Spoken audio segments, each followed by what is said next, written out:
సబ్జా సీడ్స్‌ని అసలు ఎలా వాడాలో తెలియకపోతే మాత్రం నిజంగా చాలా ప్రమాదమే. తెలుసుకొని వాడితే మాత్రం దానిలో చాలా హెల్త్ బెనిఫిట్స్ అయితే ఉన్నాయి.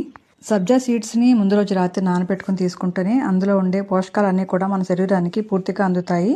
ఇందులో ఫైబర్, ఒమేగా 3 ఫ్యాటీ యాసిడ్స్, ఇంకా కాల్షియం, మెగ్నీషియం, ప్రాస్పరస్ ఇవన్నీ కూడా ఉన్నాయన్నమాట.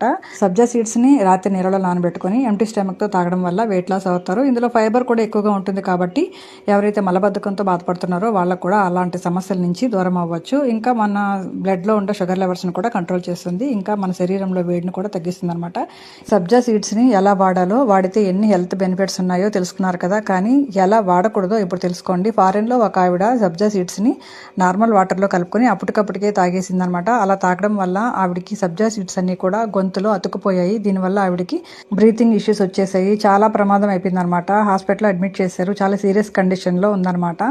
కాబట్టి వీటిని ఎలా పడితే అలా వాడకూడదు. కనీసం 20 మినిట్స్ అయినా నీళ్ళలో నానబెట్టుకుని తాగాలి. చిన్నపిల్లలకి వీటిని దూరంగా ఉంచండి. తెలియకుండా అలా నోట్లో వేసుకుంటే చాలా ప్రమాదం అనమాట. సమ్మర్లో ఎక్కువగా వీటిని యూజ్ చేస్తూ ఉంటారు. కాబట్టి మీ ఫ్రెండ్స్కి, మీ ఫ్యామిలీ